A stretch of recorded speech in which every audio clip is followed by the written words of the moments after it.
I'm Jarrod Kimber and I'm doing the T20 World Cup previews, and this one is on South Africa. So South Africa usually go with more anchor-style opening batters. So Quinton de Kock, and maybe they'll go with someone like Reza Hendricks or someone like that else at the top. Ryan Rickleton is another option for them. And then a lot of that power comes in the middle of their batting lineup, right? That's when you unleash, David Miller and Heinrich Klaassen. But they do conserve their wickets a little bit. So while there's a lot of hitting, and they can use Tristan Stubbs as well, who was fantastic in the IPL, I think what we will see from them is probably controlled starts, trying to keep their wickets in hand and then get their batters set. And once their batters are set, they will explode. But they use a lot of bowlers. So they try and take wickets, and they have a lot of wicket-taking options. So usually that's what they look at doing. Get themselves set with a bat, make pretty good totals, and hope to explode at the end. But they think that they can take enough wickets to put any team under pressure. So the three match winners for them are Tabraiz Shamsi, the left-arm wrist spinner, hasn't quite made it at the top level of franchise cricket in the IPL, but everywhere else, people really have troubles playing with him. And he's a much better T20 bowler than he is in sort of any other format. And he's fantastic and can win games for them. Kagiso Rabada is another match winner for them. He just takes a lot of wickets in this format. And if he can take them early on or in the middle, that's when he is at his most dangerous and he can completely destroy teams. And the last match winner is Heinrich Klaassen. Heinrich Klaassen over the last couple of years has probably been the best player against the white ball in the world. His ability to hit sixes off spin could be really, really important in this. And if you haven't seen much of Heinrich Klaassen, when he's batting, you want to be in front of a TV.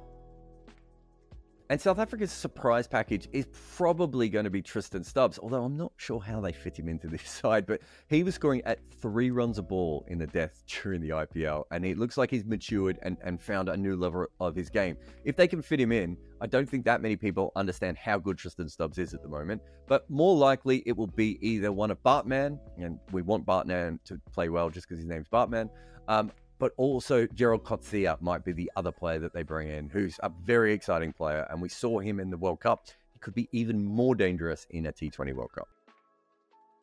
So South Africa at a World Cup, we're talking about pedigree. So obviously we're talking about the haunted past of South African cricket and everything else. I mean, if you talk about World Cups, whether it be ODI or T20 now, there's just not a lot of positives to say. The last T20 World Cup, I thought South Africa had a decent side. I think this side is a little bit better, but I thought they had a decent side. And the Netherlands kicked them out, right? And it just seems to happen again and again, right? When it comes to these things. So they're haunted, and I don't know what to say about it. But they don't have a great T20 World Cup pedigree. But isn't this a great opportunity for them to change that? They do have a bit of an interesting group this time, South Africa as well. They're playing against Sri Lanka, who can be very variable in how they play their T20 cricket, but I think they've got a little bit better of recent times. They're playing the Netherlands, which of course is now a bogey team for South Africa. And there's a lot of South African players that play for the Netherlands that have dual heritage, so they know the South African team very well. And then you've got Bangladesh and Nepal. Nepal shouldn't be an issue. Bangladesh has not been playing great T20 cricket of late. I don't think that should be an issue. But if they do struggle with Sri Lanka or the Netherlands, that could be tricky. They are the best team in this group and they should qualify easily. But if I was a South African fan and I was looking at this group, I'd be saying to myself, this is not the ideal situation for South Africa to be in. There's a lot of teams with good spinners, which, can cause problems for some players, although Heinrich Klaassen won't have an issue there. And there's the Dutch thing as well. I think South Africa should qualify from this, but I've been very optimistic on South Africa before and things haven't gone particularly well for them. This group for South Africa means that they have 3 games in New York, which is going to be a drop-in pitch, which we assume will be good for batting. That should certainly suit them. And then the last game against Nepal, they are going to Kingston. But if you look at the entire tournament and all the different wickets, they have spin, they have pace, they have guys who can hit spin, and they have obviously a lot of guys who can hit pace.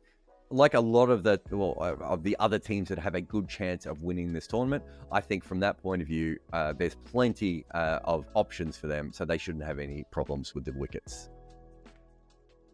Will America fall in love with South Africa? This is the sort of thing that if America really gets into this World Cup and finds out about South Africa's past, there's going to be, I think we think about American cricket sport as being like, they want everything big and brash, but they really love stories. You go through, baseball and the NFL, like that is built on stories, right? Who has a better World Cup story than South Africa? If South Africa make a run, I can see American fans, getting in and finding out about all this history and getting really, really excited. And then on the other side, if South Africa win and actually do something, or the opposite, and the same thing that always happens is, and something goes horribly wrong, I can see Americans getting, interested in that sort of story. It's hard to make a prediction when it comes to South Africa because obviously we all expect them to lose in a really dramatic way at the end because that is always what happens. However, they have a really good side and I really like the way they play cricket, and some of their normal issues in World Cup teams, like having a weak middle order, doesn't seem to be a problem here. I think if they lose wickets early on, you can still put pressure on them, but they're used to playing with quite a weak number 7, and they've been pretty good for a long period of time now. I think they'll go okay. I don't want to say they're going to win, but I think they're certainly in that second tier with India at a very good chance of winning this tournament.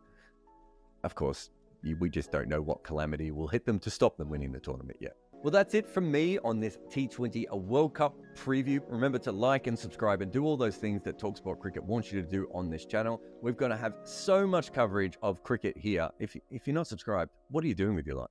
On AM, on DAB, via the talkSPORT app and on your smart speaker. talkSPORT.